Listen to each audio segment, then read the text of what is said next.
Oh, man. Hello, everybody. Welcome to the Knicks-Verse. Welcome to the very first live stream for the New York Knicks. It's for Knicks-Verse. I'm bummed. I wanted 10. I wanted 12 in a row.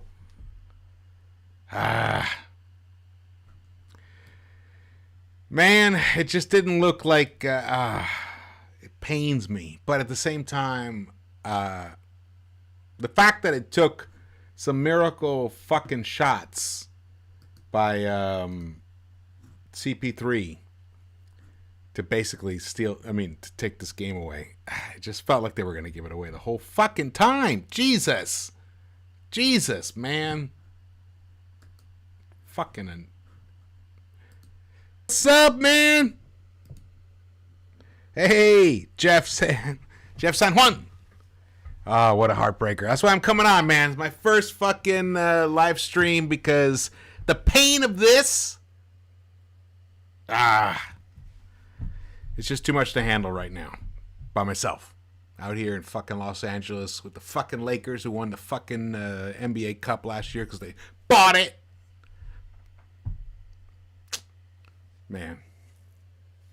Well, Julius just didn't have it tonight. Like we've said before, without an All-NBA type win. Yeah, me too. I'm pissed off too, man. I'm pissed off too. You can curse here. It's okay.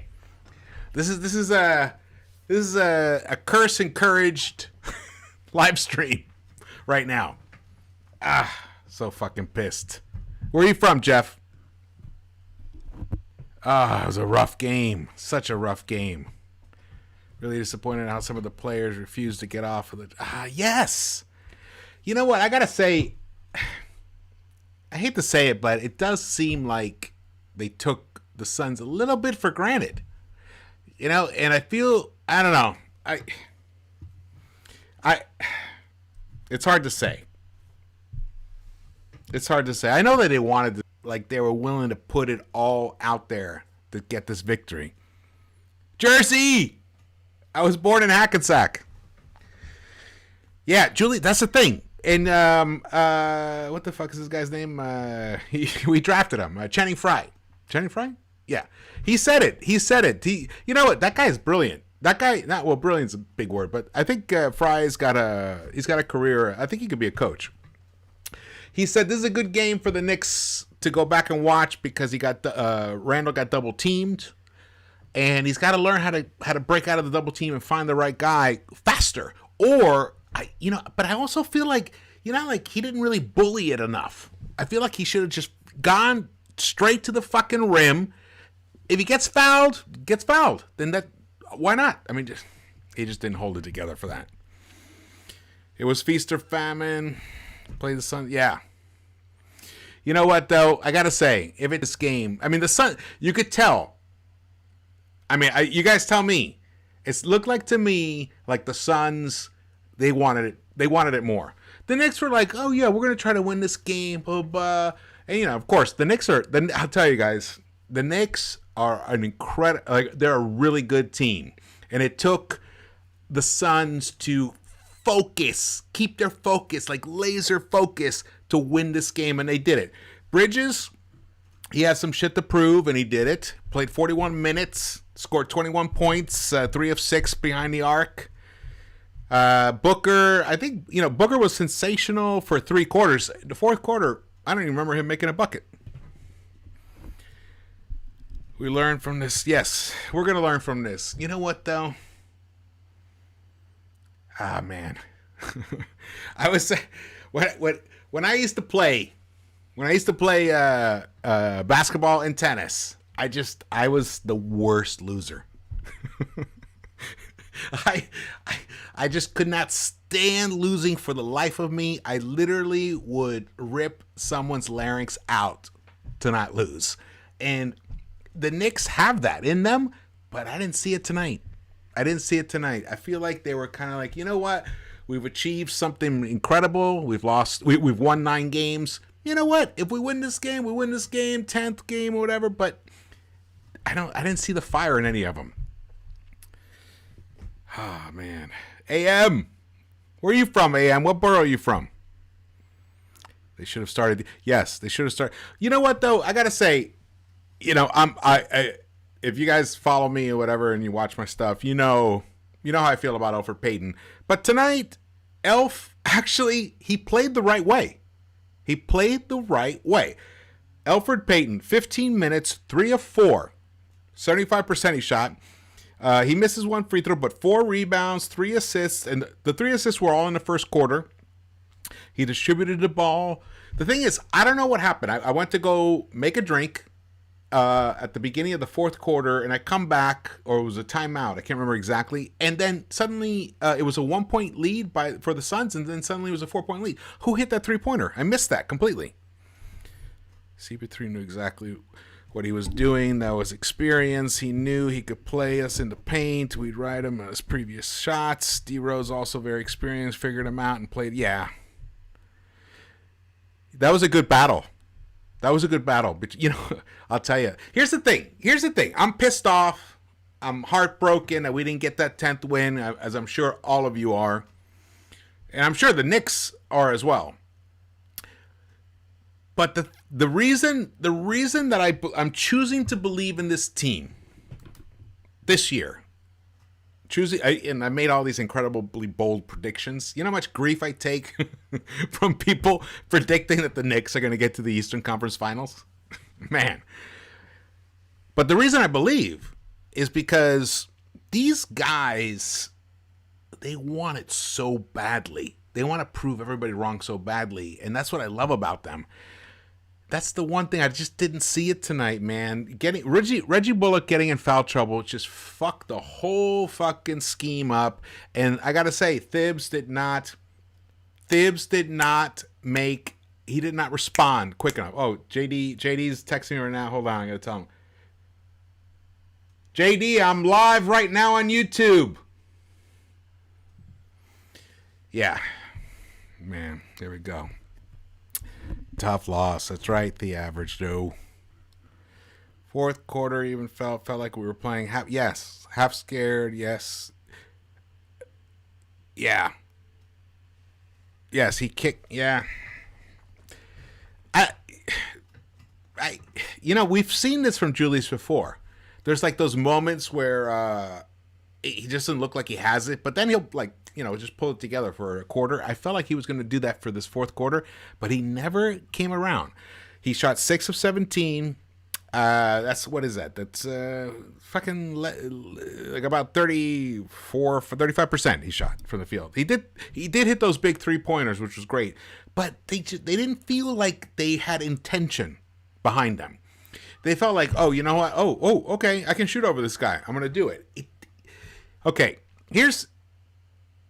Tonight is a loss that I hope the Knicks can take and focus on and watch this film and think about their mentality while they were playing this game. These guys did not play smart basketball. See, we all think, like, we think, oh, well, these are great players, their athleticism, their ability and all that stuff. No. When it gets to this level, the game's up here. It's all up here. It's what you do at the right moment in the game time situation. You don't play the same way in the first quarter that you play in the fourth quarter. You don't take the same risks in the first quarter. Well, you take more risks in the first quarter or second quarter than you do in the fourth quarter. These guys, like that fucking play, Reggie Bullock had RJ wide open under the basket, and he throws it so far off. If RJ goes after it, he's going to end up out of bounds. So RJ's trying to catch it, and then it was too far. That would have changed everything. Man. JD. Payton phasing out. Payton is getting phased out, and it's really weird how tonight he played exactly the way we want him to play. If Elfrid Payton had been playing this entire season the way he played tonight, oh my God, we'd be having a completely different conversation. I wouldn't have made all those videos about Payton all this time. No, that's all I want from him. Find the open guy, make the right play, and if you got a really nice look, go for it, which he did. That's how you play, not force it. Because of all the players on the court who should force a shot, you're the last one. In fact, you're probably the last one on the entire roster. Every single other Knick is probably a better shooter, better bad shot shooter than you, Elfrid Payton. So tonight, you played the way we want you to play from now on, going forward. If you do that, this Knicks team, that's a great piece to add. Because we're basically, it's like adding a new piece. JD. Oh, man. I can't tell what's going on. Who's on here? This is my first time doing it, so it's like I'm a new boy. I just couldn't sit on my sofa and watch everybody else talk about it tonight. All right. Join me, everybody. Oh, lightning leg. I just hate when people like Booker flop to get fouls. Oh, yeah, man. I know, but you know what? The dude, Devin Booker is a really interesting character. You know, he came out so young. I thought he came out one season too early. I thought he was like the classic guy. He should have done the IQ thing, stay another season. But he came out. If he had stayed another season in Kentucky, can you imagine? Like, he probably would have been a number 1, 2, or 3 pick, because the guy is a tremendous shooter. Look, we're getting somebody. We're getting one of these little motherfuckers who can shoot the lights out. There's no doubt either a Devin Booker, or I wouldn't call Donovan Mitchell as a shoot the lights out kind of guy, but he's a scorer. We're getting Donovan Mitchell eventually. I think the best story of this 9-game stretch is now the world knows. The world knows that the New York Knicks, Madison Square Garden, is the best place to play in the entire planet, maybe the entire universe. Because if they're playing basketball in some fucking, planet somewhere else, fabulous. I could just see some aliens coming here and going, hey, man, that's a cool game. They put the ball in the hoop. Let's go start that on our planet. Well, even if that's so, Devin Booker, we want you to come to the Knicks. Just come and bring CP3 with you. And the two teams, you mesh these two teams together. Nets don't have a chance. Lakers don't have a chance. Clippers don't have a chance. Nobody has a chance. You put those two guards on this team, forget about it. But that's pipe dream. That's pipe dream shit. All right, what else we got here? I'm looking at now. I finally got I got the live stream going. This game killed my vibe. I know, Kareem.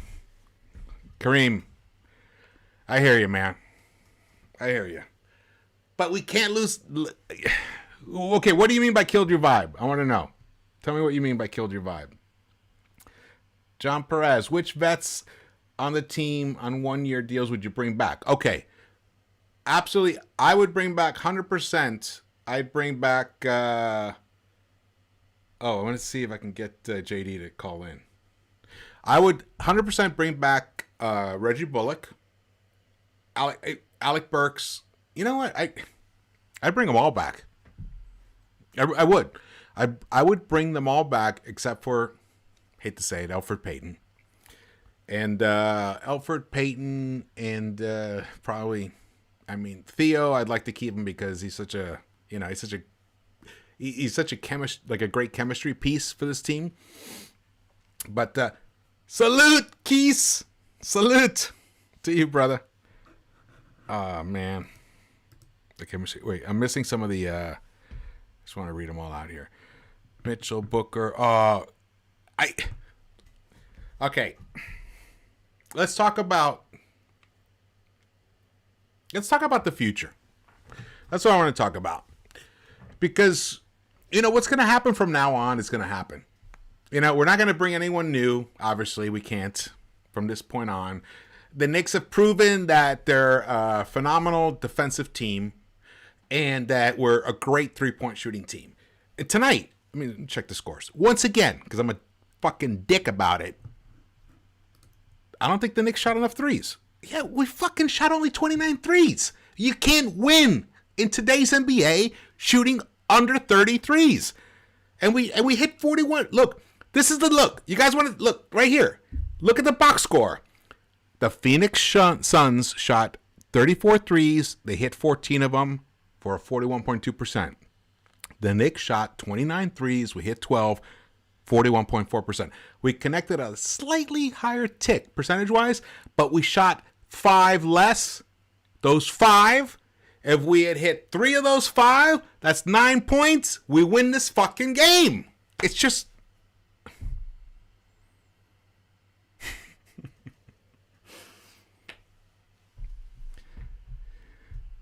I'm a poker player.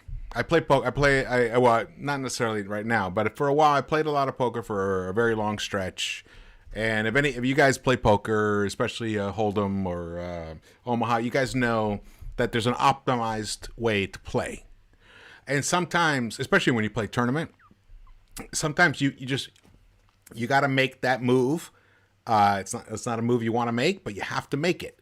And here is a situation where the Knicks should have been trying to like break free to get some better looks from behind the arc than they were tonight. Look, Randle hit 3 of 6, which is great because he hit, I think it was 2. He hit those 2 late, which kind of kept us around.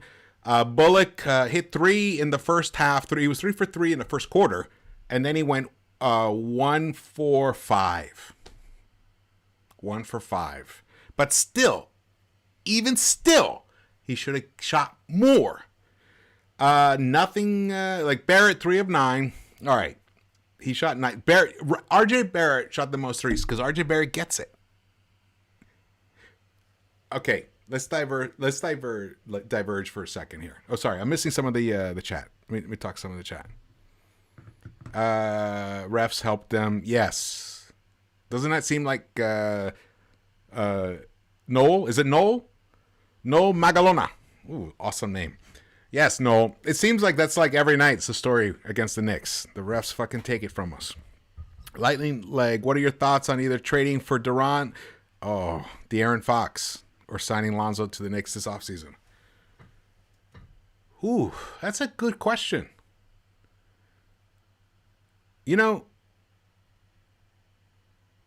It's a really good question. I hadn't really, the way you're positioning them, and it actually lends itself to a big discussion, because what you're asking is, because let's swap out the names.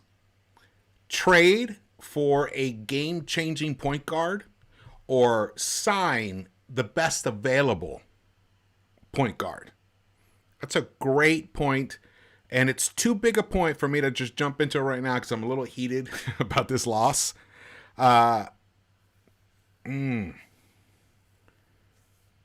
Lonzo's not a better point guard than PG. AM. He's not a better point guard. No, he's a different type of point guard. But some of the stuff that we love about what D Rose is doing, like out on the open floor, finding Obi for easier buckets, that's the kind of stuff that Lonzo does with much greater ease nowadays. It seems like that. I gotta say, D Rose has been a revelation. He really has. I was worried when they brought him back for all the reasons that I said before, because of the mind. It's more the mentality. And he's really been awesome. He was 10 of 18 tonight. He didn't make his 1-3. He didn't see. That's the thing. He only shot 1 3-pointer. This is the kind of thing that moving forward here. When you play poker, tournament poker, I'm going to go back to that. There are certain times where the only move is all in.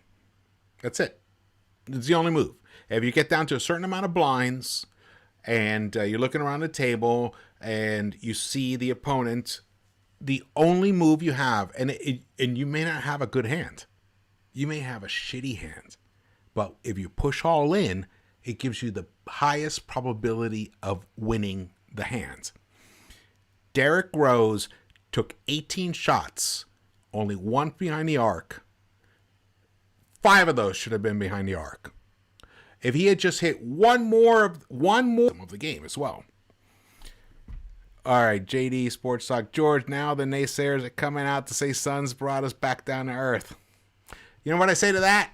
Yes, they did. They brought us back down to earth, but fuck that. It's good. It's good. As like I said, as Channing Frye said, this might be a lot. There are really good losses, and this could be a fantastic loss. Like I've said before, my little metaphor about the fertilizer. Yes, this was a shit performance by the Knicks in the second half. We scored only 47 points in the second half. Wow, 47 points. I didn't realize it was that low. Wow. I want to know, when did you guys think the game was going to get away from us? At what point? Steven Fox. What's up, brother? Good to hear from you, man. Yeah, the fouls hurt us. 19 personal fouls for the Knicks, only 13 for the Suns. But again, I kind of blame Julius on that. Julius should have been a little more aggressive. I really think he don't think he really put the foot on the gas tonight. I mean, maybe I'm being a little hard on him, but he just didn't seem like he put the foot on the gas. You think AM, we kept lobbing up those 3-ball bricks. Here's the thing. This is the difference between perception and like actual reality. Here it is. We shot 41.4% from behind the arc. We weren't bricking. We should have shot more. We just weren't hitting at that incredible clip like we have been. I mean, we had some games where we shot 50% of our threes. So we're getting used to that. We're like Reggie is like, every time he puts it up, it's like money. Tonight wasn't like that, but it still doesn't mean you got to move away from that. This is what's happening today in the modern NBA. In the modern NBA, when you miss 3-pointers, it doesn't mean you have to stop shooting them. In fact, it's the exact opposite. You got to keep shooting them. If you're a good 3-point shooting team, which we are actually a very good 3-point shooting team. One thing I wanted to see was quickly towards the end of the game. We took him out, and I know he made some mistakes, but that guy is a live wire. I mean, he should have been on the court. What do you think happens this offseason? Lightning leg. All right, before I answer that, let me just look at some of the other chat. Kareem, I was hopeful we'd get the win tonight, but the petty fouls and lack of defense drove me nuts. Yes, same. We're totally on point with that. All right. That's why I keep pointing out D-Rose rocked the paint. Yes, D-Rose did rock the paint. Oh, yeah, I know we did all right from the 3. What got me was the Suns figured out the inside was our weakness. We've never been awesome at stopping jumpers in the paint. CP3 gave it to us. He did give it to us, but I got to say, man, some of those were like chucks. He just chucked it, and then he got lucky. And that's somebody that, he is that kind of guy. He's just one of that one that he made in the paint, like at the top of at the free throw line over Julius. God, that hurt. That was the killer. That was the one that went,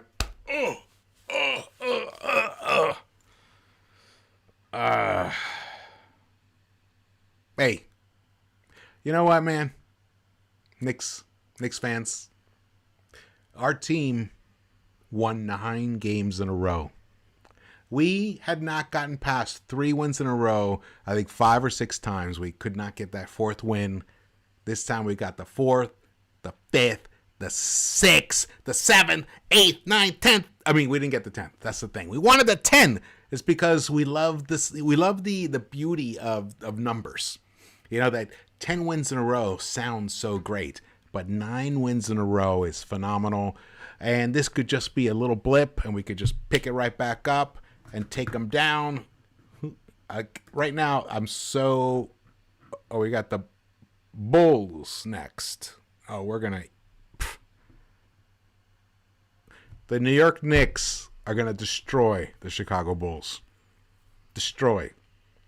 Whatever the over-under is, whatever the line is, take it. The Knicks are going to destroy them. And you know why? Because Tom Thibodeau is going to make sure. Tom Thibodeau, he and the relationship he has with Monty Williams is special. You heard about it during the broadcast. I don't know. I was listening. Oh, yeah. Actually, we all got to listen to the MSG. I was watching the NBA TV stream, which had Clyde and Breen on, but not during the breaks, which sucks. But the relationship those two coaches have is really something soulful. And I know that Thibodeau still, despite the fact that he loves Monty, and the Suns are a really good team, I know that this loss feels like like when you swallow a hair and it's like there. And even when the hair makes its way down your throat, you still remember the feeling of the hair. That's how Thibodeau's going to feel all the way until 7:30 p.m. on Wednesday when we play the Chicago Bulls. And we're going to destroy the Chicago Bulls. That's my prediction for that game. And we're going to get back on track.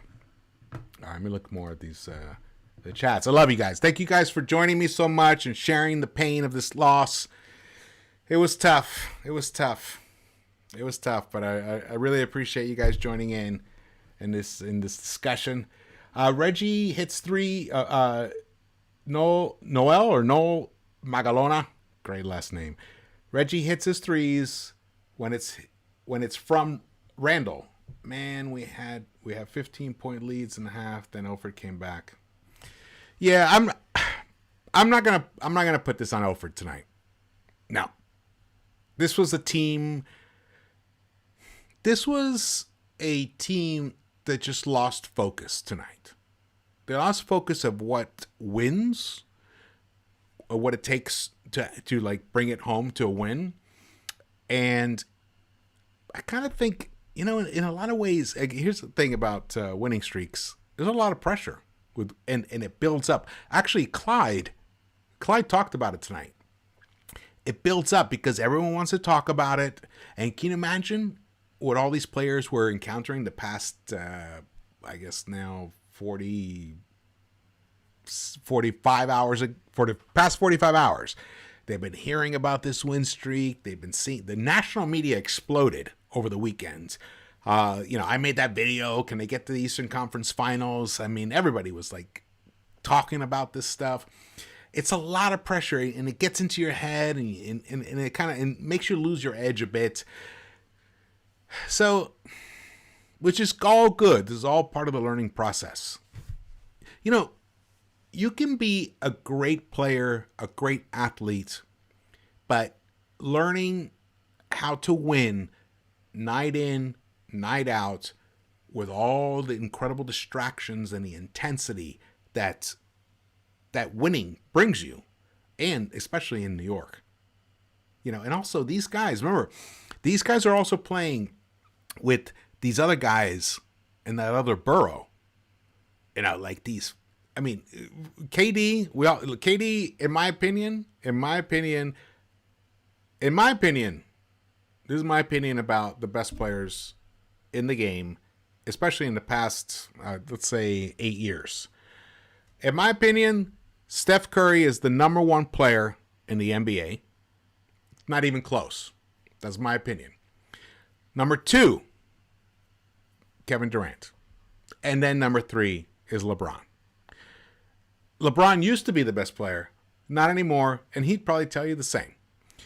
KD is something phenomenal. But you know what? He's got he's injury prone. Who knows? But still, the Nets are dangerous, and the Knicks play with those guys in the back there. It's kind of like the Nets are kind of like an ingrown hair for the Knicks.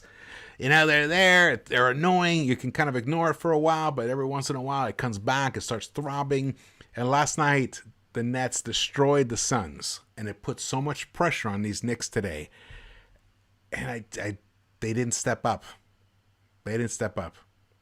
We needed Julius to do it, and he didn't do it. So I really hope that this is a reflection night for him.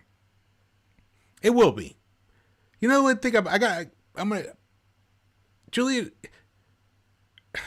What Julius Randle has done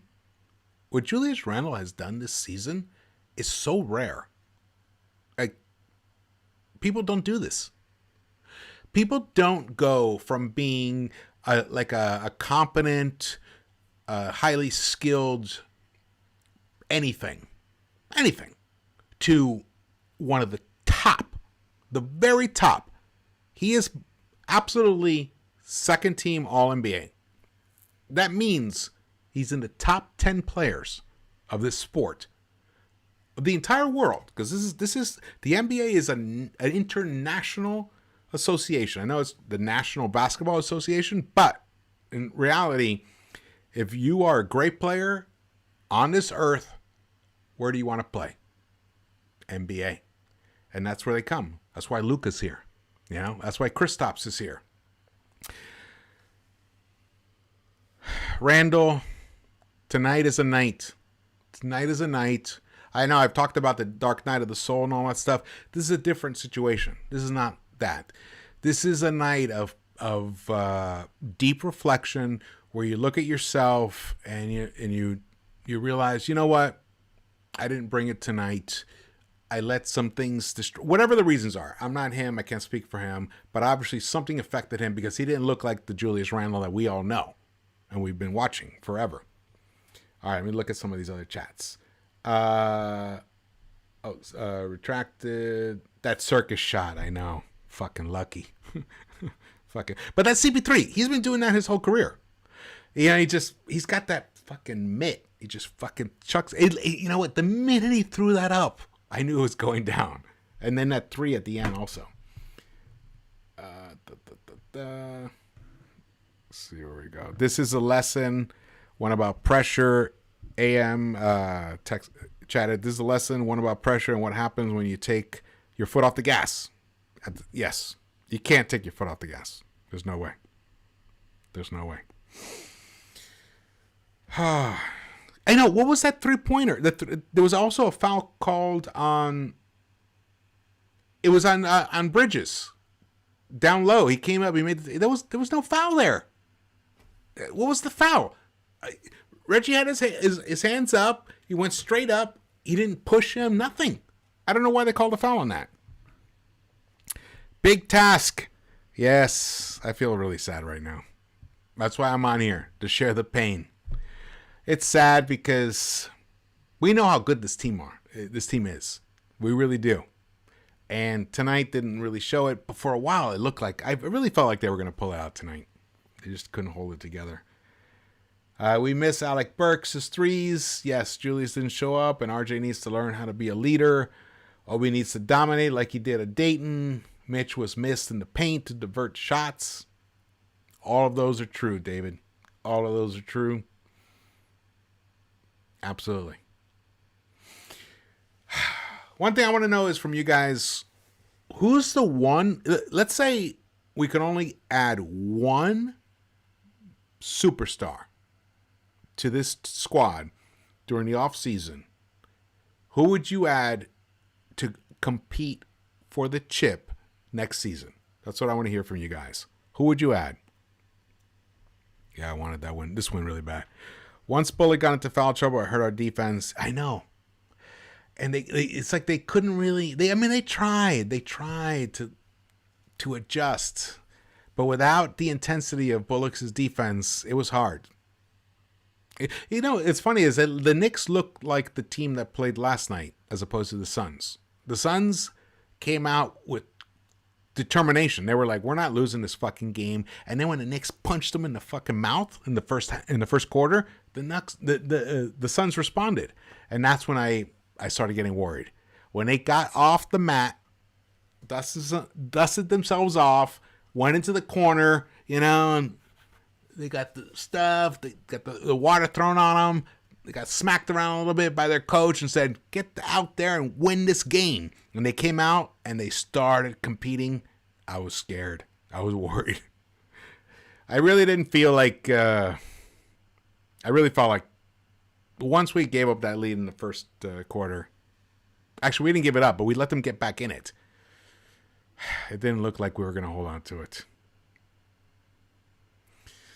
Yeah, man. Jesus. So who do you guys think? Who do you think we should add?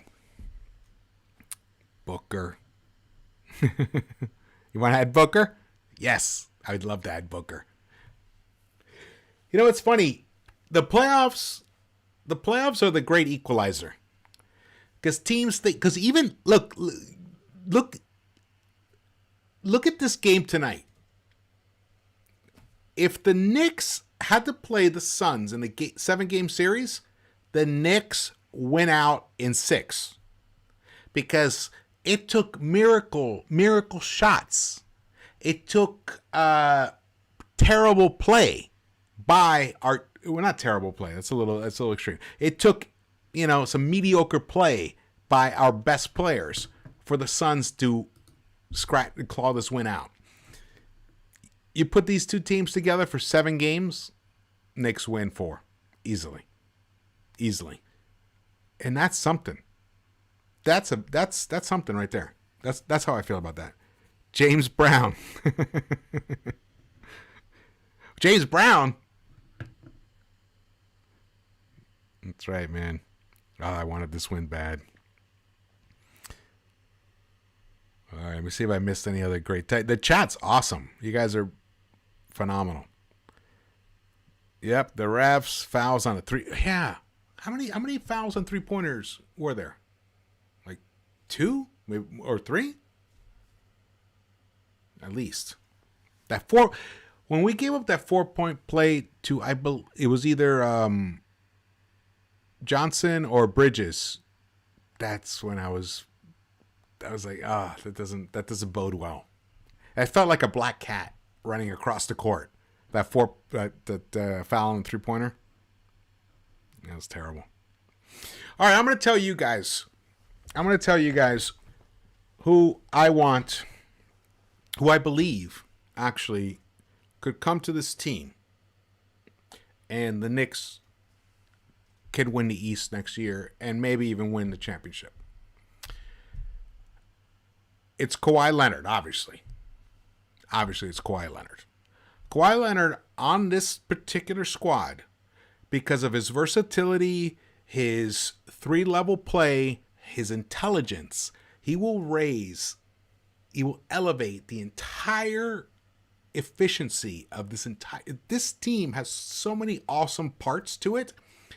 But, Julius is learning his role as the man, and he's done a phenomenal job. But if you pair Julius with Kawhi, and then you have RJ, and you have Rose, and then anyone else in that 5th spot, this team is going to destroy people. Because, in my opinion, RJ Barrett is the best 2-way player 20 years and under in the entire NBA. It's not even close. The best 2-way player. His defense, Booker had finished with 33 points, but I don't think he scored. How many points did he score in the 4th quarter? I don't have all my stats. I just jumped on, so I didn't get all my stats together. But he helped when Thibs moved RJ onto Booker, shut him down. And that's why Bridges and Johnson started getting better looks, and the same with CP3. You got to pick your poison. RJ played 45 minutes, shot 7 of 18, 3 of 9 from behind the arc, did not get to the free throw line. That's troublesome. He's got to figure out a way to continually get to the free throw line, no matter what. You don't see Kawhi coming? Yeah. Well, Yeah, I mean, I totally respect that for sure. But you never know. This is a crazy. The NBA is an insane sport. The way players move around and the way they can just change their minds suddenly. And I didn't realize this, but apparently he has some family in Newark, Kawhi, which I didn't know. I thought he was a California boy solely. Jules was not interested at all tonight. That's right. Cosmologic. It seemed like that. It seemed like it did seem like Randall was like contemplating what's my next big stock buy as opposed to what I should do in the fourth quarter. He did seem totally distracted. At our best, the Suns would turn into the Darks. Yeah. Let's see here. All right, so Kawhi. Okay, after Kawhi Leonard, I think there's a surprise person out there. It's somebody that right now, and it's not going to be Bradley Beal. It's not going to be Bradley Beal because the Wizards have too much to lose by letting him go, and I actually don't want to see him leave the Wizards. That's one of the things That's one of the things that bug me about the NBA. Is how the superstars and franchise players can just easily just walk and just leave a franchise totally shattered. But at the same time, the Wizards haven't been able to put together a winning team all these years when they had Wall and Beal. But look, injuries fuck shit up a lot. The second option.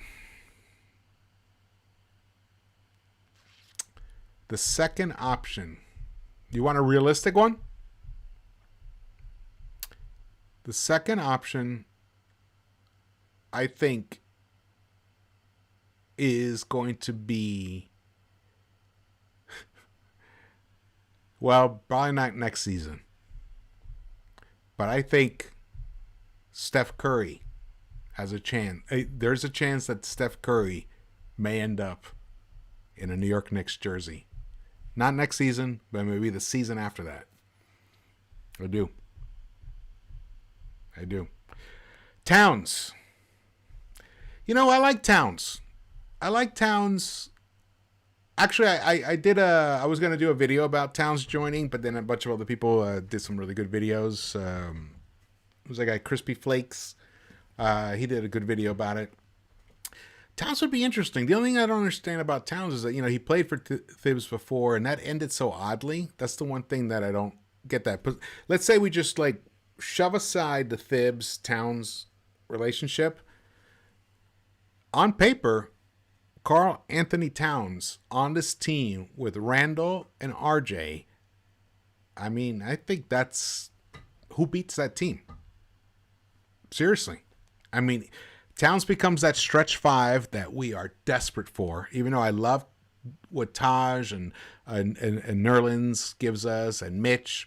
I love what they give us, but in this NBA that we play in today, you need, if you're going to seriously compete for the chip, for the ring, if you're seriously going to compete for that, you have to have a stretch five who can hit at least 1 out of 3 3-pointers. And 33% is nothing to write home about, but it makes a big difference. It makes a huge difference because you know what? That 33% in key games, that guy could hit, 4 out of 7. And then, boom, that's an instant W. But I do, Karl Anthony Towns would be nice on this team.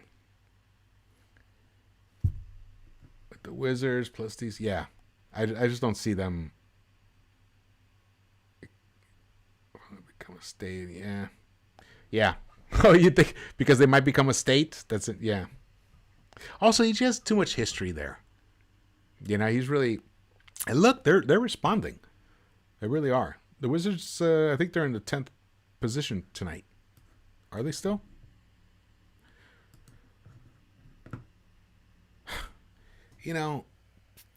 Fuck, I'm pissed off, man. I'm pissed off. How do you hit 51.7 of your field goals and lose at home? You know how? You give up 54.2%. Our defense caved in tonight.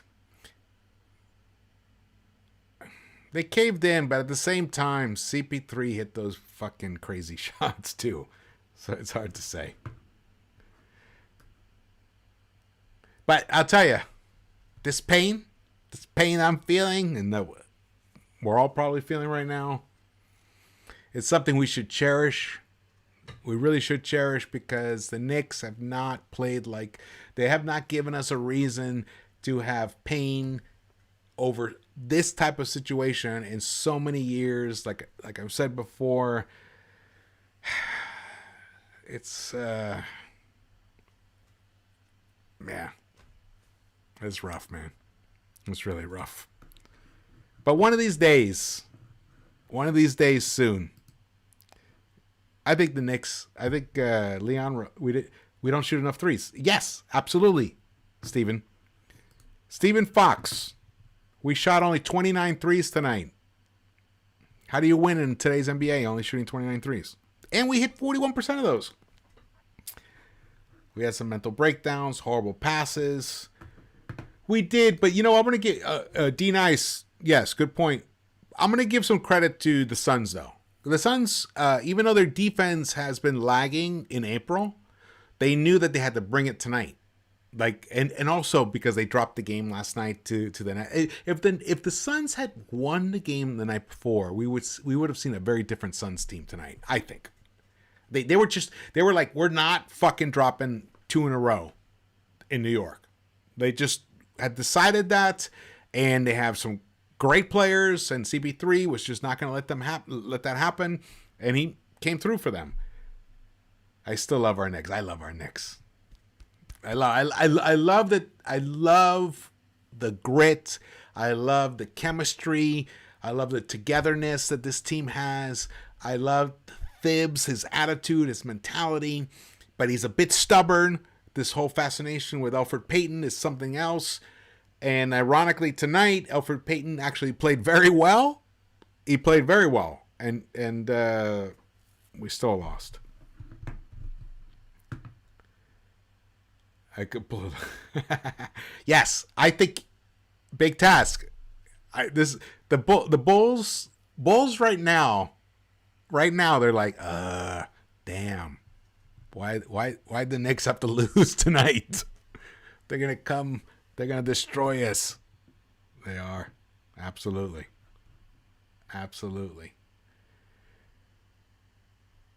So who else can come to the Knicks? What other big superstars available over the summer to come to the Knicks and take us to the promised land? Or help make life easier? It's really what it's about. It's help make life easier for Randle and RJ. I mean, you saw the minute those two got the ball, it was swarm. RJ was actually pretty good at like slipping through. He got to the hoop a couple of times. He did force a few shots, and I feel like he should have. His angle was when he goes to the hoop, he's flaring out a little too much. If he went straight at the hoop, he'd get the foul call, and then he's so strong, he'd still have the composure to kind of hold it together and maybe complete the N1. All right, where are we at here? Oh man, this is great. This is my first live stream. We got the Big 12 and right now talking to me. I love it. Really appreciate it. Zach LaVine. That's a great name to put out there. Well, here's the thing. Do you guys, the problem with Zach LaVine is the cost to get him to the Knicks. If I were the Bulls, I'm not going to just hand Zach LaVine to the Knicks for what? Some draft picks, and we'd have to give up IQ. That's IQ or RJ they'd ask for. And we're not giving up RJ. So we'd have to give up IQ. We'd have to give up probably this year's 2 first rounders.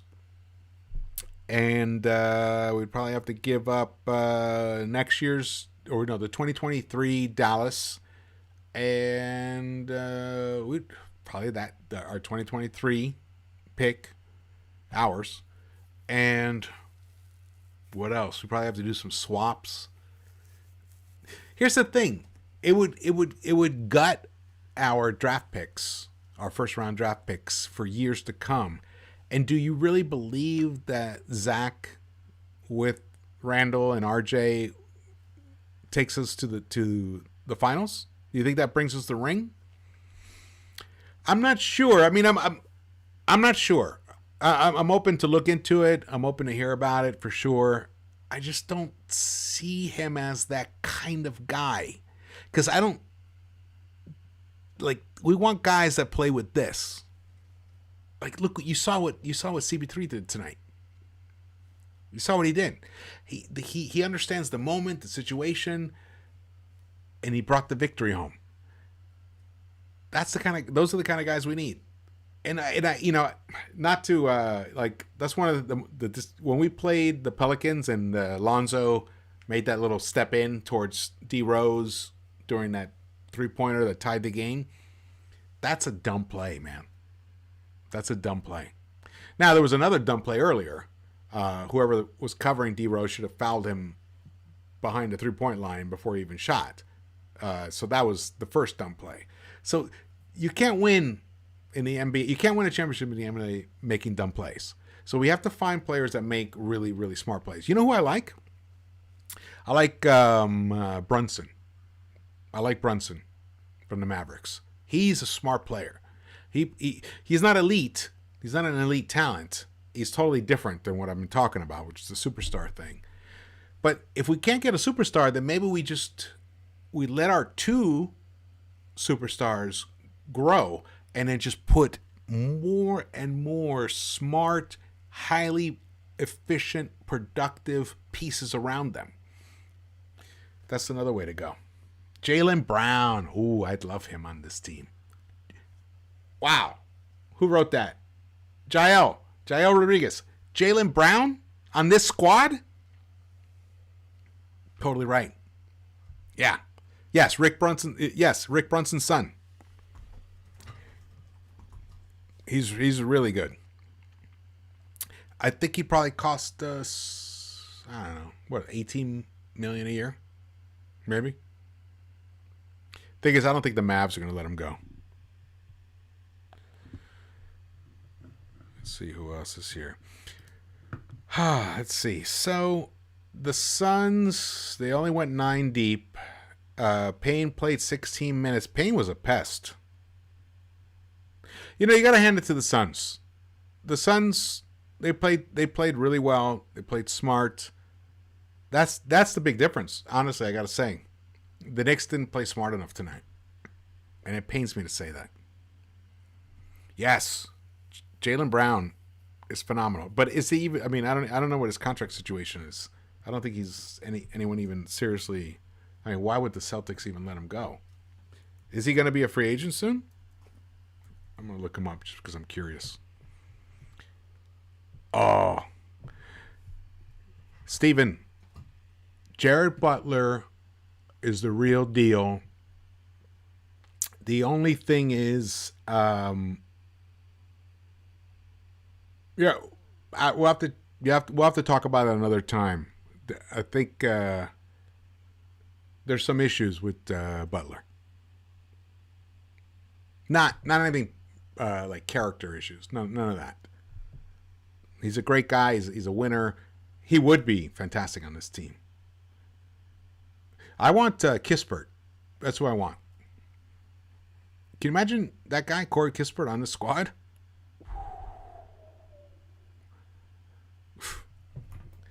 You'd have Kispert, IQ, RJ. Ooh, that would be something sweet. That the other kid that people like in that kind of 10 to 15 range in the draft is Springer. The only thing is, I'm not sold on him. But I haven't like done enough of a research on him, so I'm not sure. But he's interesting. Jaylen Brown. Let me look him up. Is he even? What's his contract situation? Jaylen Brown. Ah, fuck! I wanted this 10th win. It would be so sweet. That's the thing, though. When you start winning, you just want it more and more. We actually have no claim on being upset tonight at all. Our New York Knicks have won 34 games in a season that they were picked to win 22 and a half. So we are way overachieving. I looked in the wrong site. We're looking cleaning the glass because I'm really curious about of Jaylen Brown. Sorry. I don't know why this is not coming. Who else? What other suggestions do we have? Kispert will have issues with the speed and length of the NBA's threes. You think so? I don't know. He has a very quick release, Steven. Very quick release. He has a good size. I don't see him as being, like a Tyler Hero like he was last season. But even Tyler Hero is not what he was last season this season. So, but I really think he's a smart player. His shot is just perfection. So I used to think that the speed might affect him, but after watching a lot of tape on him, I don't think so. I think he'll adapt. Who's someone else in the draft that we love for these Knicks? We have 2 picks. 2 picks in the top right now. It'll probably be the top 20. Unfortunately, the Mavs keep winning. Let me see. I'm looking up here on my phone. Steven, when are you going to come on my show? Let's do it. Cleaning the glass. Look up Jaylen here. Now I'm obsessed with the idea of Jaylen Brown. Thanks, Jael. Is it Jael? Yeah. All right, Jaylen Brown, 6'7".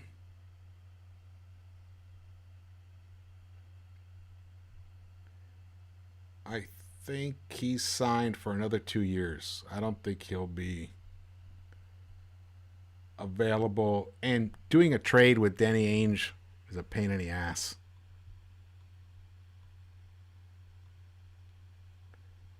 Josh Giddey, I like him too. He's just a little young. Can you imagine Thibs with him? Did you guys see Thibs yelling at IQ because he didn't shoot that 3-pointer?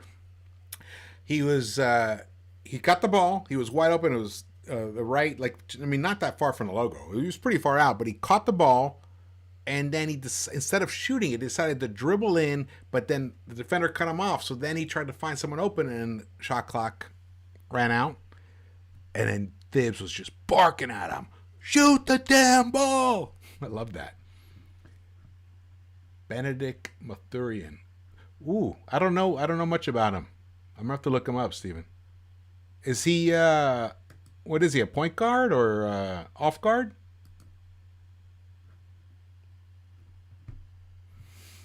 Looking him up for a second.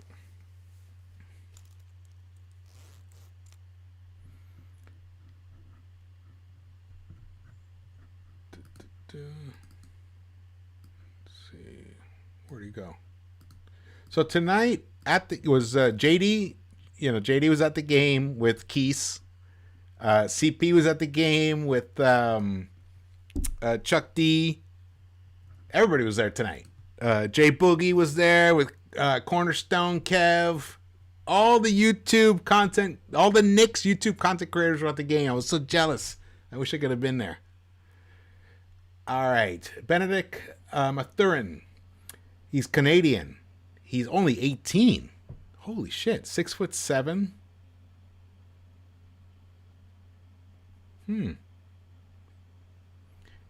Young. Really young. Small forward. 6'6". Dibs wouldn't play Josh Giddey. Yeah, he wouldn't play. Yeah. Yeah, he's wrong. See, that's the thing. Everything's fucking changed right now. Everything's fucking changed with this team. This is no longer the time the okay, hey, what pieces are we gonna bring so we can develop a squad? No, we're there.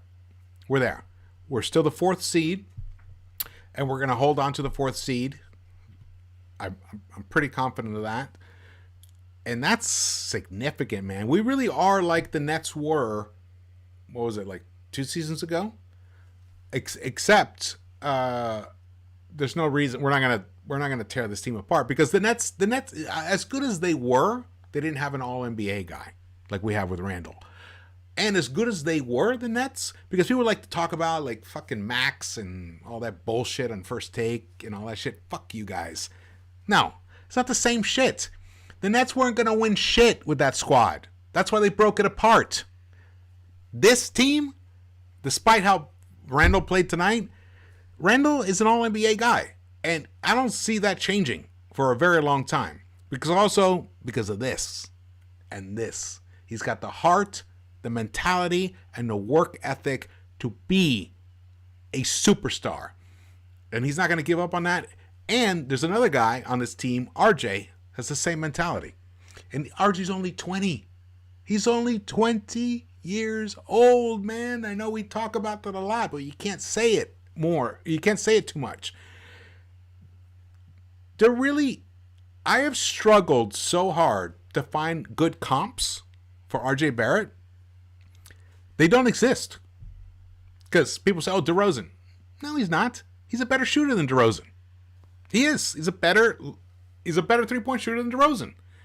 And DeRozan wasn't this kind of player when he was 20. So who else? I haven't been able to come up with a good comp for him. So that means that there isn't one. There really isn't one. RJ is who he is. He's a man with no definition.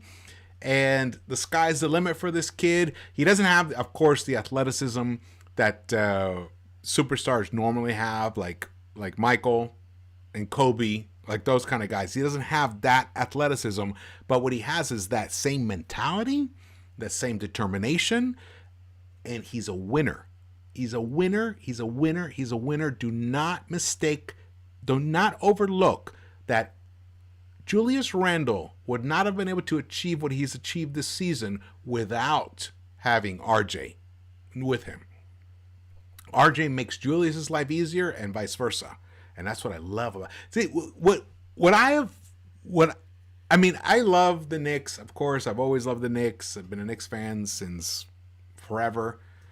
But the way that this team has come together, and we finally have some guys that we drafted that are performing and delivering for us. And Randle kind of feels like we drafted him. You know what I mean? Because he was brought in and no one expected much. And then he had a shit season last season. So he looked like a lost cause. And the fact that he's been able to reinvent himself just connects with us, the fan base, so strongly. And then we have IQ, RJ, and even Obi. Obi's starting to come around. Obi looked good tonight. I got to say, Obi looked good tonight. 10 minutes, 3 of 5. If he had hit that one 3-pointer, forget, the Garden would have exploded. There were a couple of 3-pointers that the Garden would have just lost its shit if they had. There was one from RJ, and there's one from Obi that just would have totally gone bonkers. Even though Obi only had 6 points. 6 points in 10 minutes. He was a +1. I think he's really coming around. And there's I feel more connected to the team when it's not just transient players that come in and out. It's guys that we draft and we develop, and then we bring in pieces as well. That's the kind of team that I feel more connected to. And that's what we got now. Let's see. Steven wrote, Alonzo had a chance to show Knicks fans why you should get him. And yeah, he did do shit. Yeah. Salute Knicks-Verse. Thank you, brother. Contreras. Salute to you. Salute to all of you guys, man. I agree. We couldn't even beat the Suns because the Suns are second seed of the Western Conference. So, something to give gratitude. I don't know. The thing is, I don't think the Knicks did try their best tonight, brother. I mean, I think they thought they were trying their best, But there's a difference. We've seen it, when there's a full on commitment. Especially, I hate to put the blame on Randle, but it did feel like that. Like Randle, he just never looked right the whole night. He never looked right. He always had this weird expression on his face. There was something in his eyes. I would almost say like he was getting an early flu or something, like this was like the early onset of a flu. And then he was like, oh, I'm going to play anyway. That's what it seemed like to me, that he just didn't have that fire. Especially the mid-range game was just not clicking for him at all. Have you guys noticed that when Randle's mid-range game is not clicking, it disrupts him? I mean, it really does. He doesn't seem like he loses some confidence, even if he's hitting behind the arc. If the mid-range is not hitting, because that's his go-to shot. Those little turnarounds, he wasn't really connecting. Let's see, what did he shoot? I wish I could bring up my stats fast enough here, but because I'm using my computer to stream and everything, I have an old MacBook, and it doesn't really process quick enough. Let's go here. Have you touched on Obi? Yes. Obi, yes, I did. I just touched on him before. I think he's getting more comfortable game by game. In fact, I think we're going to get to a point where Obi's going to have one of those. He had like a little breakout stretch, and then I did that Obi topping his popping video. He's getting to that point where he's going to have a game where he's just... Actually, tonight was kind of like that. Even though the stat line isn't that impressive, we all know the impact that he made. I think he's going to have one of those games where he just pops out and he scores 20 and everyone's like, Obi Toppin, yeah. I like him. I like Obi. I like everything that I've heard about him. I like him in interviews. I like him as a person. I don't think we made a mistake drafting him. I don't.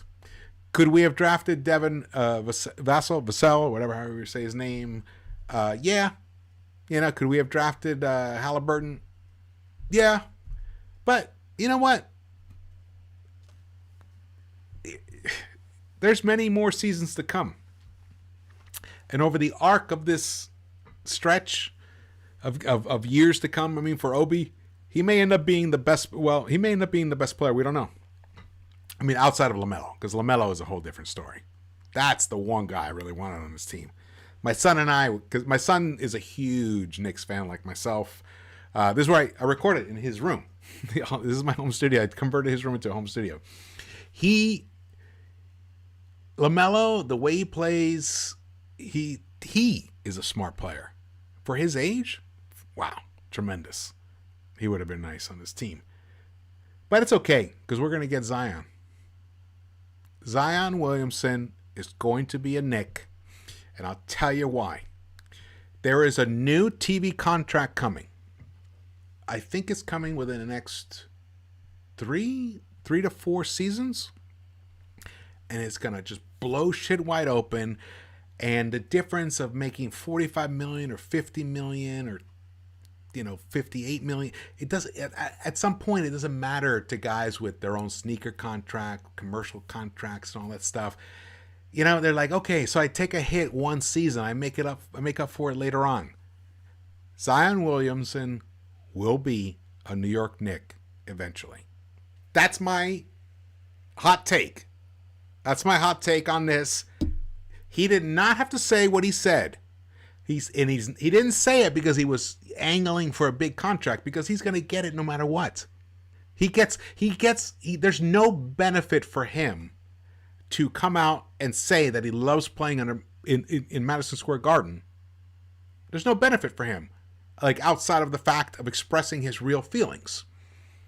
He's going to be a Knick, and plus his college roommate best friend is on the Knicks. Though I wonder if they're still really close, especially after that weirdness in the All-Star game and all that. D Nice, thank you for the super chat. Much appreciated. There are many Knicks creators, but I am liking this channel. I appreciate it. Your logo's great. When did you become a Knicks fan? I became a Knicks fan, well, when I was a little kid, man, watching Clyde. That team, I didn't even understand the game. My family, they're Colombian. I don't think any of them even saw a basketball their entire lives before they came to this country. But I had an uncle, and he loved sports. He turned me on to the baseball was the first love, and then I remember just watching them on a little black and white TV, and just watching the way they played and shared the ball, and I just fell in love with the game since then. And then, I mean, Bernard King, Bernard King,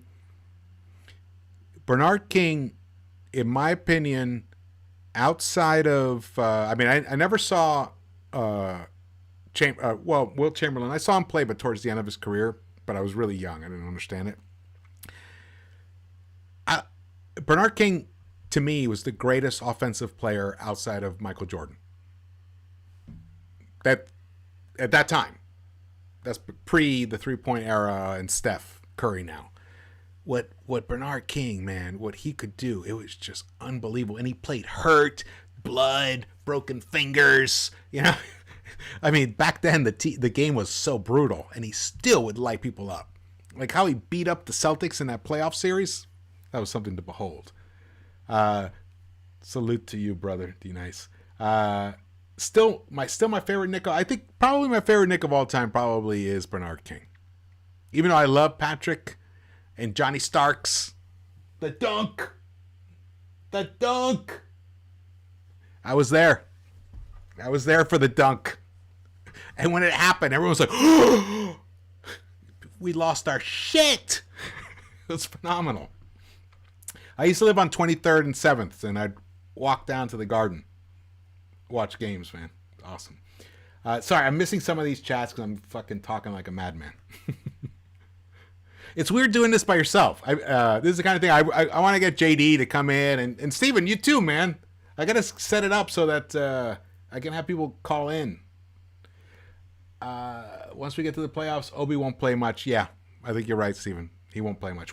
But let's let me put a little caveat. Yes, as things are right now, you're right. But there's still a good, what do we got? Another 10 games to go? 12 games to go? What do we got? 10 games to go. I think, we don't have another good power. We don't have another power forward. We don't. So I think Obi will still get minutes. And hopefully he'll do something with it. Brother said, true. Do you think something not right when Randle shot different positions? Yeah, something was not right with Randle tonight at all.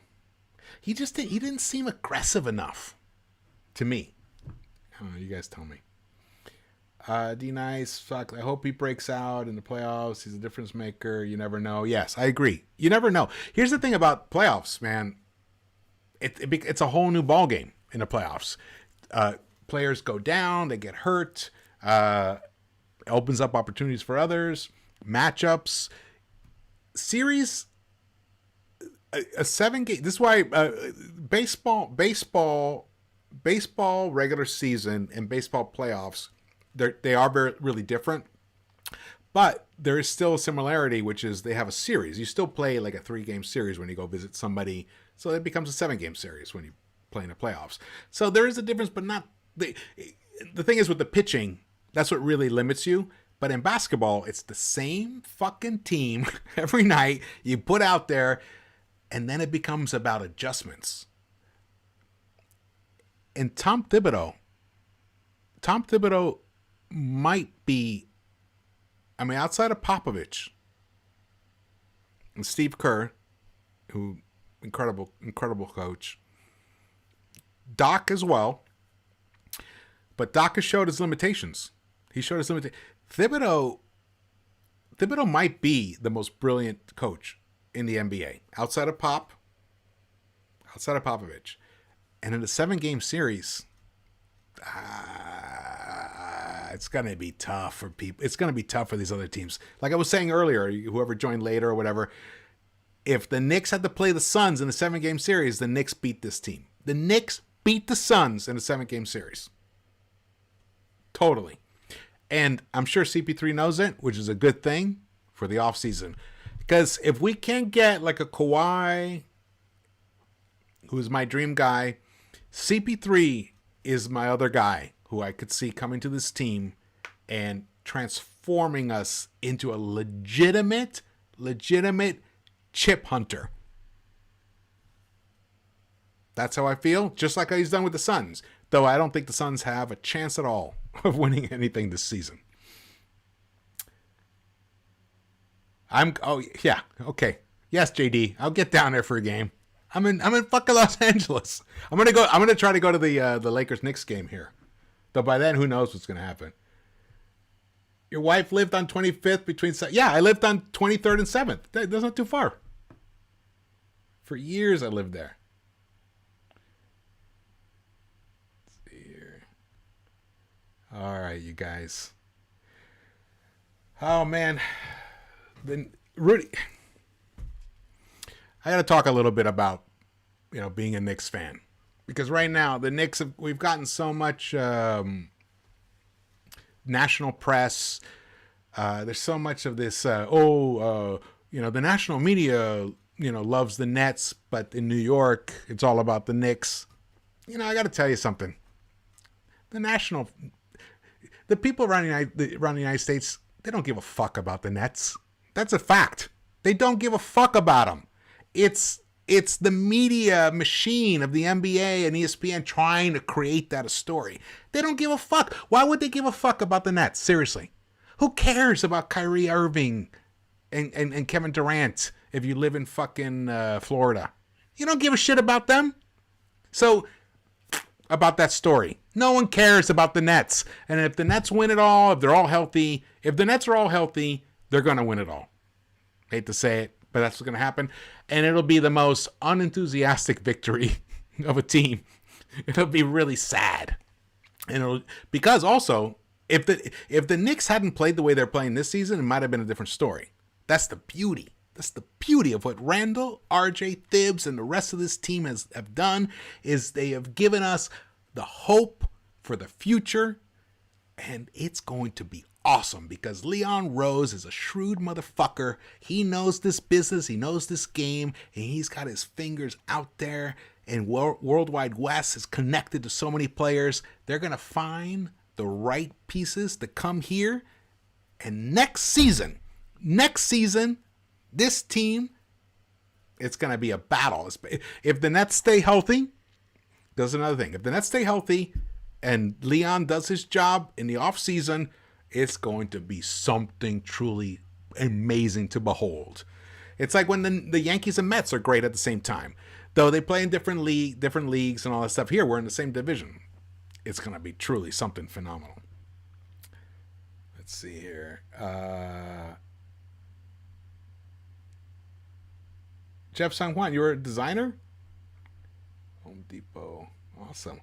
El Quixote. I love El Quixote in the Chelsea Hotel. Is the Chelsea Hotel still there? Is it? I don't know. Where are you, JD? Let's see if we can get JD to call in here. I'm going to FaceTime JD.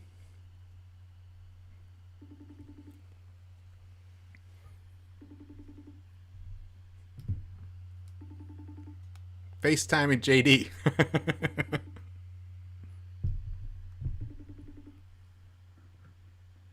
El Quixote. You guys. Who else should we draft? Do you guys have any other feelings about the draft? I agree. I mean, listen to Stephen A. We're not talking about the Nets. Yes. JD's probably in a train or something. It's true. I mean, here in LA, nobody cares about the Nets. I talked to my family in Florida. They're like, what? There's a team in Brooklyn? A lot of people don't even know. They don't even know that the Brooklyn Nets even exist. It's all hype. So don't buy into it. There's a reason why. JD said his phone is at 1%. There's a reason why the New York Knicks, despite being Probably I think they're the number one. It's a weird way to say it. The number one losing franchise of the past 20 years, I believe. It's an odd way to say it. They're still, I think, in the top 5 of the most valuable sports franchises in the entire world of any sport.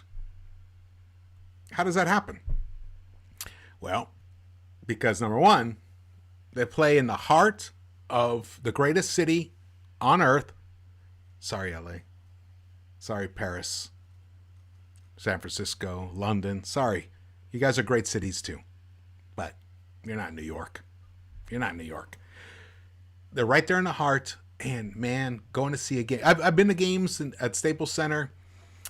And it's exciting. It's nice. It's fun. I've even gotten to go backstage. I've gotten to meet the players. You know, when you meet people and out here in LA, it's all about who you know and everything. So I've had some great encounters there, but nothing like the Knicks, man.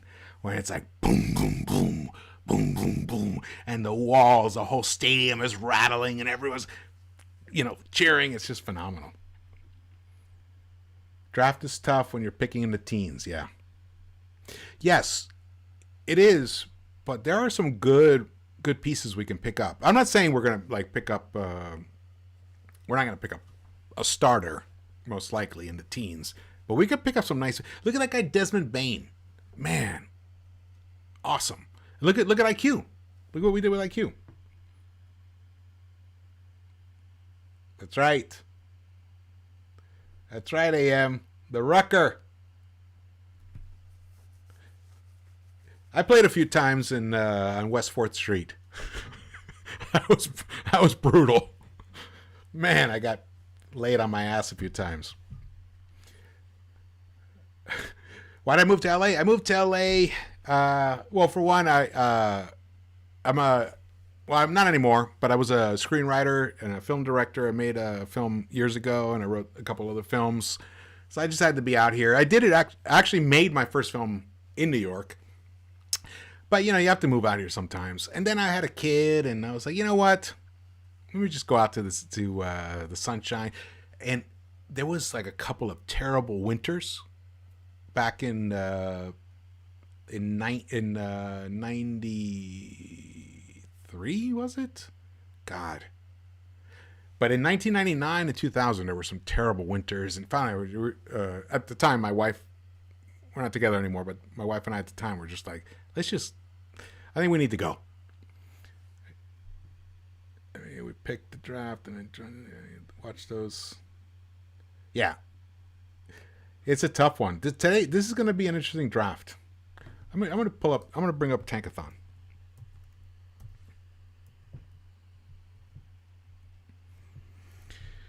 Oh, man. Thank you guys for joining me, man. I feel better about this loss. It really hurt. It really hurt. I could just feel it. I could feel it slipping away from us, man. Fucking sucked. So right now we're poised to get the 21st pick, and Dallas is the 22nd pick. So we have 21st, 22nd. Those are packageable. We could package those two and probably jump up and get the 11th pick from New Orleans. The Wizards, they have the 10th pick. Toronto. Let's see, OKC don't they have a couple of picks? OKC's got the 5th pick. We'd have to give up a lot to get up to the 5th pick. But, you know what? Here's a scenario. Suggs drops to the 5th pick. If OKC has that pick, they might be game for a trade. Our 2 firsts this season, we give up the Dallas 2023, and we give up a player, like an IQ. And we get the 5th pick from OKC. We would have to give up a little more as well. That's a possibility. Because Suggs is nice. Fox, Steven, you like Book Night? I like him too. I don't see him as the game changer as Suggs is, but I like him. D Nice, you're a retired city worker. Oh yeah.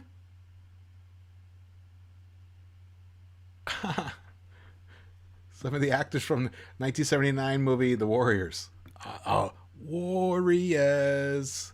You know, they were going to do a remake of that. Tony Scott was going to do it. You guys remember that director who did Top Gun? And he's done tons of stuff. He was supposed to do it, and then he fucking jumped off a bridge in Long Beach. What the fuck? How does... Life is so weird, huh? This guy just... One of the most successful filmmakers in the world just fucking takes a nosedive off a bridge. Insane. This is a big draft. And we have some brilliant people in the front office. This is the best situation we've been in years, guys. Seriously. I know we're heartbroken about tonight. And I'm still pissed off about the Nets and Kyrie going there and pulling KD over there. And I think that's all a bunch of bullshit, in my opinion. But still, we're in good hands. It's a shame that Dolan was trying. You know what I mean? I know we bust his ass about Phil Jackson, but he was trying. He's like, okay, I want to turn the Knicks back into winners. I'll hire the best winner of the past, 30 years, Phil Jackson. So the idea, the intention was there. It was right. But then he meddled and he fucked with the Carmelo contract and all that stuff, and then he pushed for us making that stupid trade with Denver for Melo. We didn't have to make that trade. No one else was going to trade for Melo. And if they did, then fuck it, they did. We should have held firm, kept the team we had, and then signed Melo in the offseason. But that's the kind of squad we have right now in the front office, that they're not going to make stupid mistakes like that. And the proof was that they didn't do anything stupid this offseason. Because they could have. They could easily have. Yes, that's right, Big Task. He's the brother of Ridley Scott. Yeah, incredible. Yeah, he did the movie Deja Vu. Yeah, he's done some movies that were kind of like little head scratchers, and then he's done some amazing movies, man. Actually, I like Deja Vu, actually. What else are we going to do this off season? I hope they have the NBA Summer League in Vegas. I'm going to go again. I've been going the past few seasons. I didn't get to go last season, which sucked. That's another thing about Obi.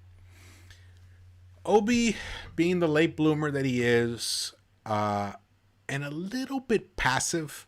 I think he's a bit of a passive guy. Highly skilled, nice guy, slightly passive.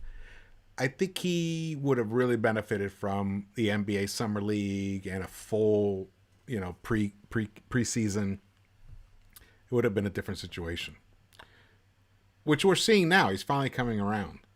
What's interesting, the Knicks don't practice that much. That's one thing that I didn't realize until about a month ago.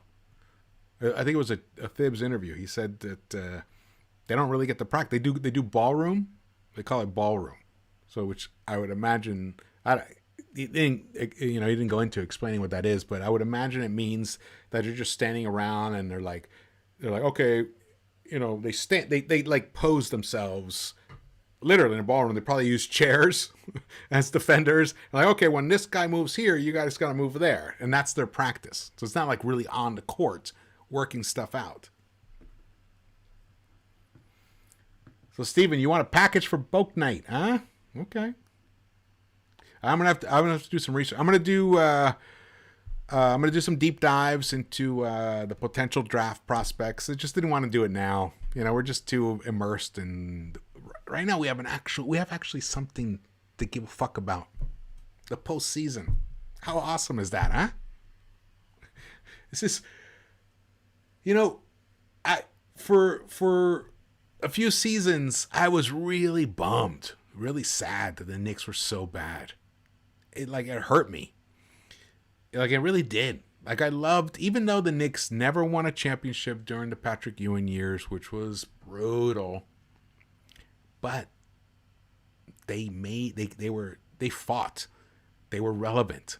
They made it. I mean, every year it was like, well, maybe this year the Knicks can do it. That went away. With Peter Abrams? No. I'm not good friends with Peter Abrams. All right, man. All right, well, I'm going to wrap it up, guys. I appreciate you guys joining me on my very first live stream. Tonight was a really tough loss. It was a tough loss. That 10th win would have been something sweet to put in our pockets. But all the great stuff that happened from... we have JD coming. JD, what's up? What's going on, George? Hey! How was it? JD was at the game tonight. It was it was great.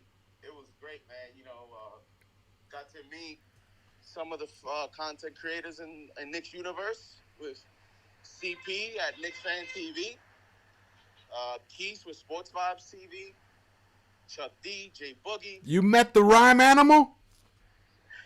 I met all of them. It was a great time outside of the loss. Yeah.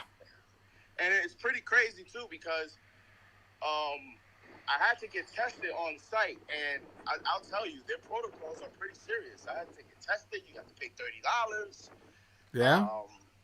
They're taking it pretty serious. They have to, man, because they got to keep that shit away from the players. Yeah. How do you? You know, it's crazy. I didn't know that many people were going. You know, and it made sense because it was the Phoenix Suns, and you could tell after the game, it's like, in a weird way, the buzz was killed, and it felt like we didn't go on a 9-game winning streak. It seemed like the fans wanted this game more than ever. I guess just because it was the Phoenix Suns, and you kind of wanted to beat, you know, a team with that record. Yeah. So I thought that was interesting.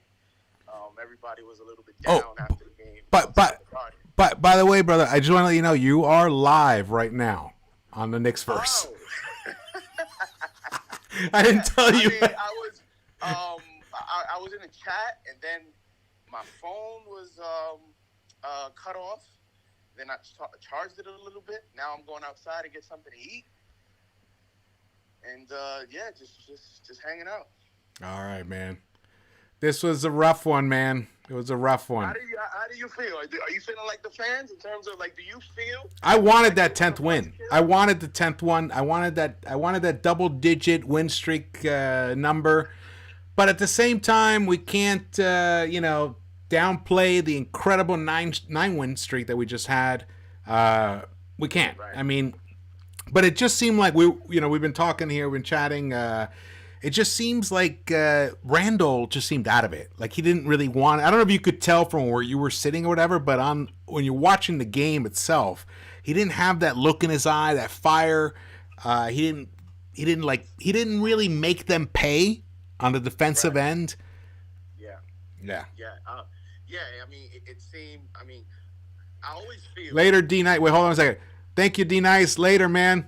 Appreciate the support so much. And let's see. AM. Yes, Evan Mobley is the real fucking deal. He's a little skinny, but I see him as it's easy to say a Chris Bosh type guy, but he might have a higher ceiling than Chris Bosh. That's what I'll say about Evan Mobley. He'll be a top 3 pick for sure. Oh yeah. I was just looking at Tankathon, and I think we have a chance to package our 2 picks and get up into the top 5, maybe 6. No, I mean, not 1 or 2 or 3, but maybe picks 4. I think picks 4 through 8 are within reach. You're talking our own pick and Dallas pick? Yeah, our own pick, our Dallas pick, the Dallas 2023, and maybe our 2023. Those 4 picks to get up into the top 5. Let's say Jalen Suggs somehow slips. Let's say somehow there's these guys have a brain fart and they take Green and they take Who's the other guy that they love? Kaminga. Kaminga. So let's say it's right. Let's say Cade goes. The top five is probably set. Just may not. We just don't know what order. Yeah. Probably Cade number one, and then you got Mobley and Suggs and Green and Kaminga. Those are probably your top five.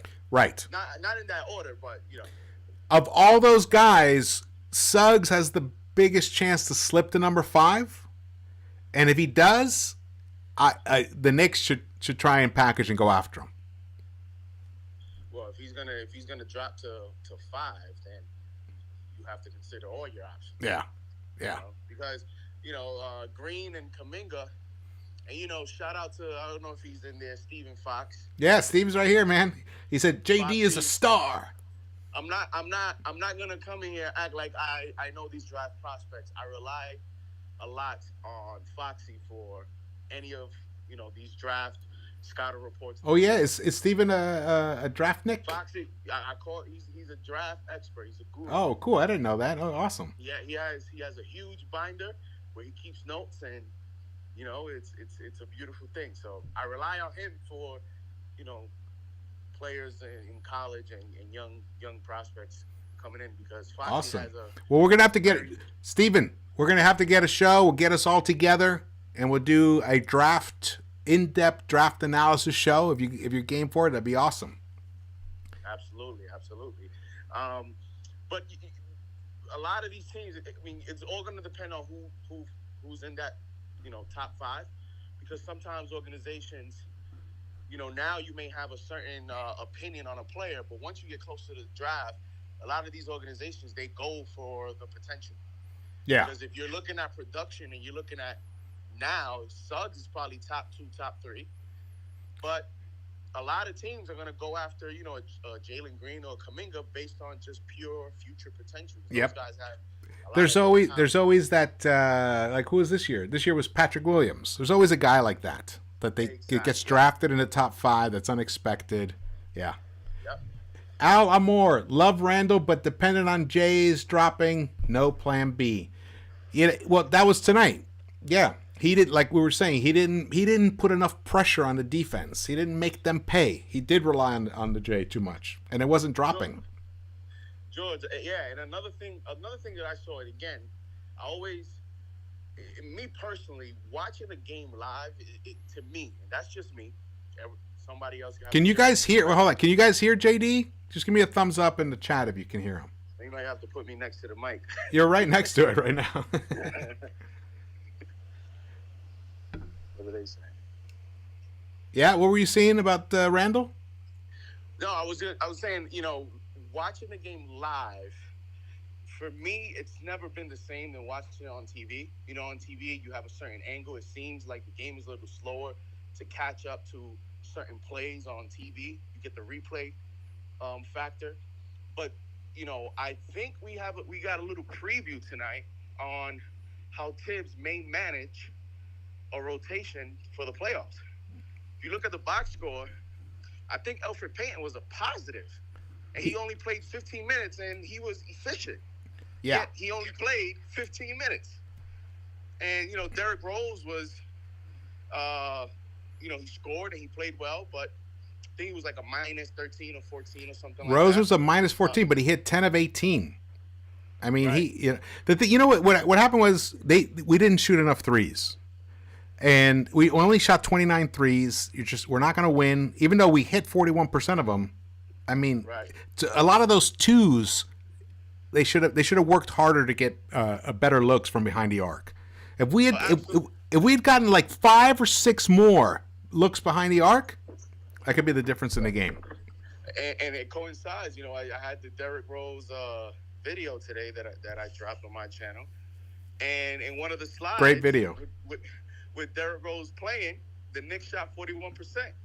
They shoot 41% from 3, and I think that's what they shot tonight. They just didn't shoot enough. They didn't shoot enough. But, you got to credit the Suns. They did chase us off the 3-point line, but that's where you have to just work harder, set more screens. Definitely find some cross-court passes. They were trying. They just didn't. We just didn't look good tonight. We just weren't sharp enough. We didn't want it badly enough. The Suns were desperate to not lose 2 straight to New York teams, and that's what I saw. Yeah, they didn't want to get New York swept because they just lost to the Nets. Yeah, and credit to credit to looked like we were gonna pull away too. I know. To start the game, like it was, we came out and punched them in the face. It was beautiful. And then we let them hang around. We ended the first quarter only up by 7 when we were originally. I think we built a 15-point lead. Yeah. It just didn't look right. And but we played 45 minutes, and that's what I mean about a little playoff preview. If you look at the minutes and the players that played, the players that didn't play a lot, I think you're going to see something similar. Here in the playoffs. So it doesn't matter if Elfrid Payton's starting. He's probably going to be the starter for the rest of the season. He started this long, up until this point. What makes you think, Tibbs is going to make a change now?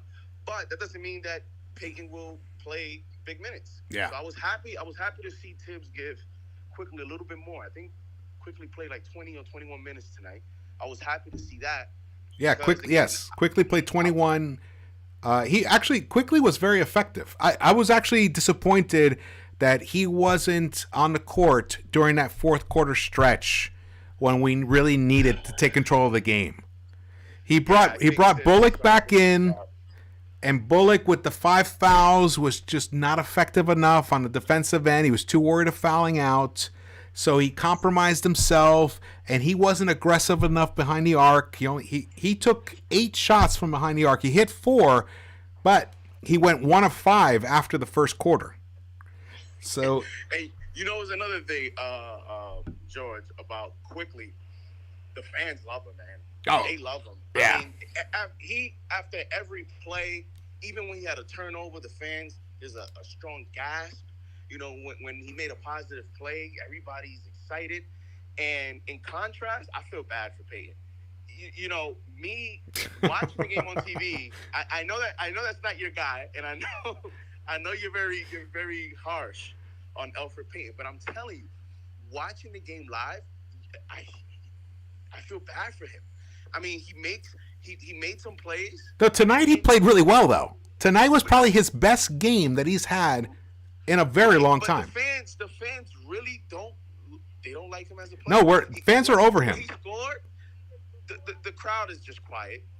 Like there was no excitement when he did positive plays. Yet when Quickly does the smallest thing, everybody's going crazy. So that was a little fan observation. Yeah, that's interesting. But hey, what can you do? He's not going to be here next year, I don't think. So. Now, Elfrid Payton's days are numbered in the Knicks for sure. All right, brother. Well, I'm gonna wrap this up, man, because I've been talking for a while, and the chat has been awesome. Kind of. Your first live. My first live. I was just like, you know what? Fuck it. I'm going live, and it's been awesome. Yeah. You got to do it. Sometimes you got to do it, and it'll get better. Little, Yeah. Live by live. Absolutely. Salute to the chat. Salute to the chat, everybody that's out supporting the Knicks-Verse. Salute, shout out to BKL, I believe it was. I saw you saluted me in the chat. Yep. My phone was messed up, so I wasn't able to write in the chat. But salute to you guys, Foxy, and everyone else that tuned into tonight's show. And just stay tuned for the next one. Yes. And salute to CP and Knicks Fan TV. Man, great guy in person. Met him tonight. And I was on his show for the postgame, and that was pretty good, man. So, salute to him and Sports Vibes TV. Awesome. I wish I was there. tonight. You gotta come out here, man. Oh well, I'm telling you, I'm coming out. I'm coming out for the postseason. I'm gonna figure it out. I'm gonna get out there, and peace to everybody. Knicks Nation, love you guys. I know tonight sucked. It was a tough loss, but this is the kind. You know what? There are good losses, and I do believe that this team and Thibs and Randle they're going to learn from this loss. We're going to take this loss and turn it into a nice winning. Who knows? We're going to close this season out strong. We're going to close it out strong. We just needed this loss to kind of wake them up again, to show that they can't kind of like be lackadaisical and still win. No, there's no games like that anymore, especially not against competition like the Suns. All right. Stephen Fox is saying JD for president. That's right. All right, brother. Hey, I'll talk to you after. I'll talk to you in a little bit. Okay. All right, brother.